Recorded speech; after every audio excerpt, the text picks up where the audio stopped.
What's up, folks? It's your boy Bob Hollywood back with another exciting review. Today's review is going to be of this Star Trek Warp Collection figure of Sulu. I think his name is. Actually, I don't know. Is it? I don't know Sulu's first name. Not off the top of my head. And I mean, I'll get that in between, I suppose, but I don't know it off the top of my head. But yeah, we got the Sulu figure. I believe this is officially, let's say this is the fourth figure that we have, because again, we did Cadet Chekhov earlier this year. I have Cadet Uhura. I don't know if I reviewed her or not, and I have Cadet McCoy. So also, I don't know if I reviewed him or not. So next, I need Scotty, and then if I get the others, I don't care. But I'm looking for Scotty just because Simon Pegg. But yeah, this is again Sulu. This is played by John Cho. I most know him from Harold and Kumar, that series of films. He was also in American Pie, those series of films, but he was just a super minor character. I know him from Harold and Kumar. He's done a lot of other stuff.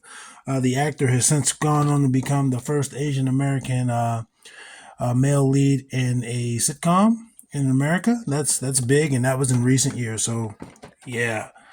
Anyway, I'm doing this guy because this is Asian American Pacific Islander Appreciation Month. John Cho is Asian American. Well, yeah, but you get what I mean. So on the back, again, you already saw me talking about that. You see all the figures. You see Captain Kirk in his full figure form. You see some accessories, and I believe these are like 1:1 scale. So this phaser fits in a human's hand, all this stuff. On the bottom, you see some legalese and a barcode. This figure is from 2009, the first Star Trek film. And there was also a smaller line. I've reviewed a few of those, I know that. But this is of the 1/12 scale line. And we'll see how he compares to other 6-inch figures. I'm going to be right back. I'm going to free this guy from his plastic prison. I can't say plastic these days.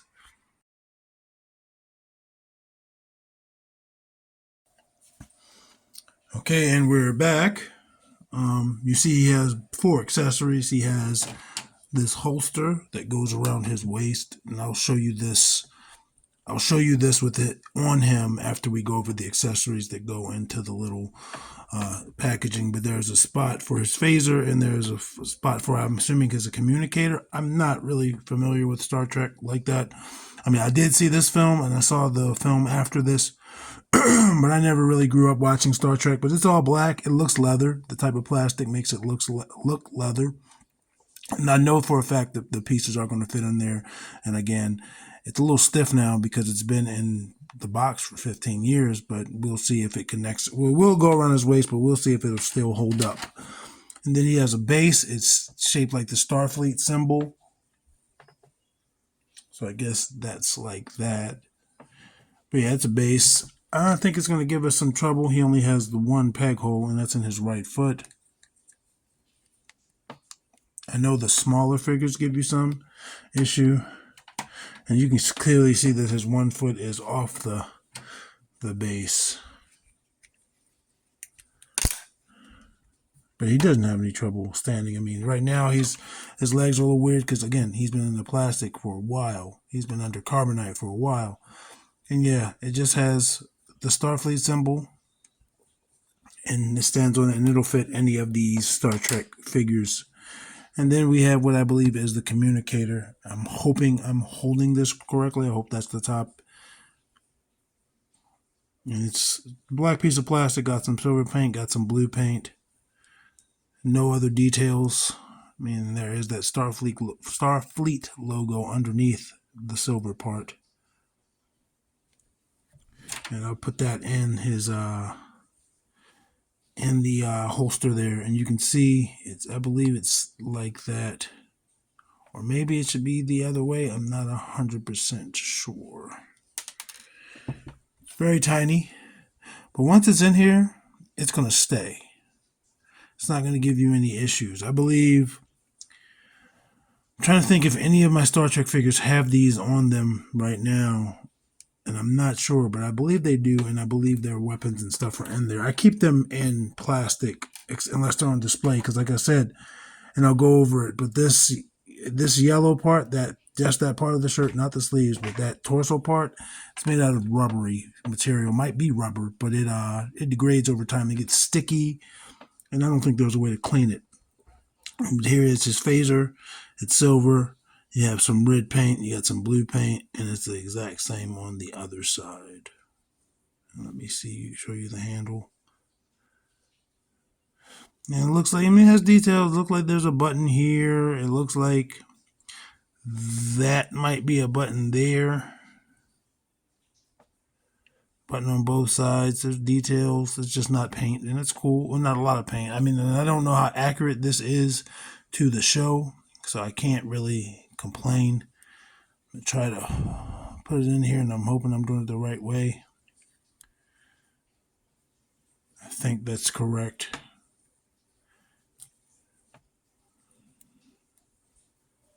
That makes sense, since this little piece goes into this hole. That makes sense in my mind. And let's put it on him. We're not going to keep it on him for the review, even though it shouldn't hinder his articulation. It's not like this is the wildest articulation in the world.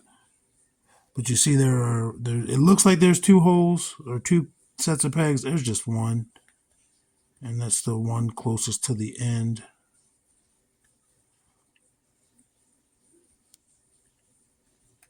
Yeah, let me put him down. And his weapon just fell out of the holster.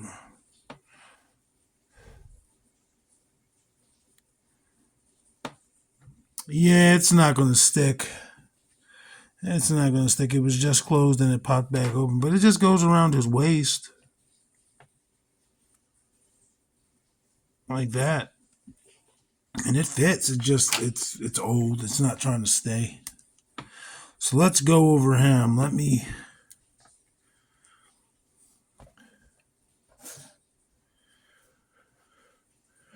And this piece of hair is so sheeny, so glossy. It looks like there's a paint missing, but it is not. It's just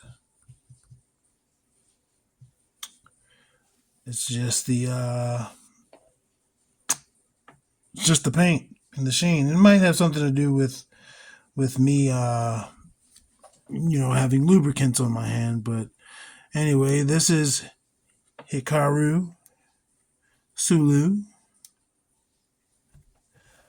He's the man.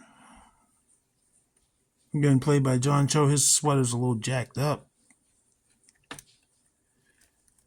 And I believe this is a captain's outfit. Again, I've seen the film, but it's been years. I think I saw the films after the second one came out. And yeah, this film came out in 2009. I don't remember when the second film came out, probably 2011. I believe all three Star Trek films were out before J.J. Abrams got his hands on the Star Wars films. And I believe his first Star Wars film came out in 2016? 2015 maybe? So yeah, they're pretty old. But yeah, let's look at John Cho's face. I don't necessarily think it's the greatest likeness, but it does justice. Let me Google let me Google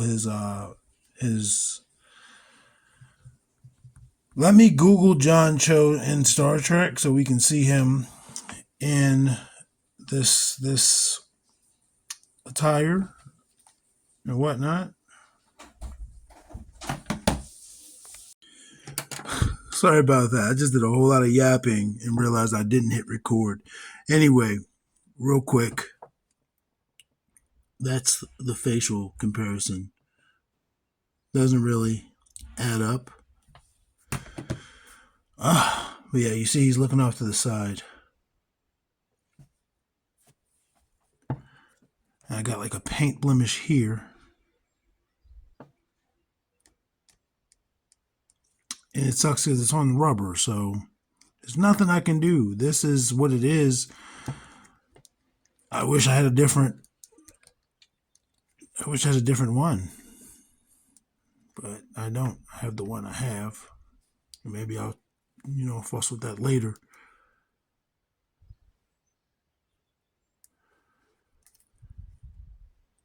His nails. He does have nails. Obviously, they're not painted. That's a nice little detail. Let's go over his articulation. His head obviously is not going to go forward or back. It's not going to give you any tilt, but it will rotate 360. And he's got one of those neck joints where it's the head and neck are attached in there in the torso. Gives you this much of a T. It's more of a Y. It's going to rotate 360 at the shoulder, no problem. Single jointed elbows that don't give you very much range. But there also has the bicep cut there in the elbow. Not a fan of that.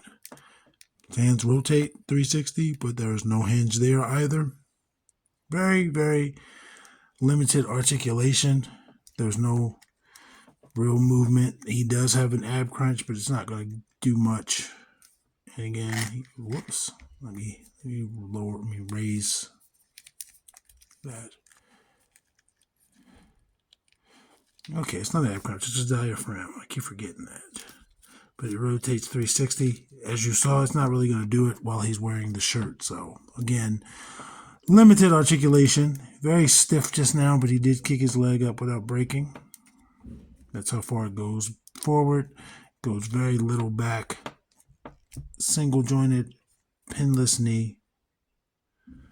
Gives you that much.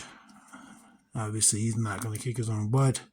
But he does have a boot cut. That is a plus. But then there's nothing below that. So there is no discants there. Nothing for his feet. So his feet will always be slightly weird. It's like his right leg is longer than his left leg. So he's always going to tilt. And there's nothing wrong with that. I'm just pointing it out. So let's compare him to some figures, obviously. So first I'm going to compare him to this Winston Zeddemore. And by the way, John Cho, I believe, is 5'10", maybe 5'11". I think 5'10". Let me Google it right fast for you. But I believe it's 5'10", so he's pretty tall. And I believe since I've been getting the heights of our characters, yeah, he's 5'10". He is the only person I've said is 5'10". I've got some 5'9", some 5'11", 6 foot. And that is Lando. And on camera, you can tell the differences between the yellows. This is more like a mustard. This is a very yellow. And on green, it's kind of looking yellow. So it's like a little, what's your face? Yes, a little what's your face. As you can see, he's taller than Lando. Shouldn't be that much taller, but they're not from the same line. And I used, he was going to get compared to a Star Wars figure regardless. But obviously Star Wars and Star Trek are the stars. There is Devin, who's 5'9", but he looks to be a little bit taller, or just about the same height. I mean, their foreheads are at different places. I don't know what you count for the height. And then Lucio. And again, different yellows. Lucio's yellows are much more yellow. Someone else who has a yellow, it's going to be Black Panther.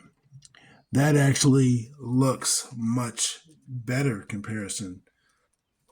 comparatively, excuse me. And then Roblox also has some gold going on. I don't think the camera does it any justice.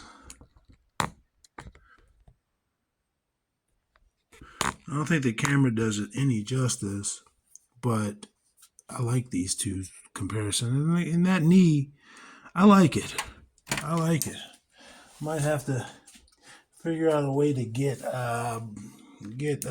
Golden Jaguar with this Sulu figure. I keep wanting to say Solo. Like when I Googled the figure to buy it, I typed in Solo. And Google was like, you stupid mother. And then we have Titus, who also has a little bit of yellow and very little on John Jones. And they're taller than him, but he fits in, man. He fits in pretty good. He's not a dwarf or anything. Then final comparisons are going to be Andra and Vixen. More yellowed out. And this mustard up here is better. They're not exactly the same, but it fits better than Vixen's yellow yellow or Andra's knee pads. And again, he's shorter than them. So, folks, that was it. That was John Cho's Hikaru Sulu. And this has been another review for Asian American Pacific Islander Appreciation Month. And I appreciate you guys for being here, regardless of your ethnicity, nationality, religion, creed. You like action figures and you're here. Or maybe you like me and you're here, and that means even more. But until I see you next time, action figures speak louder than words.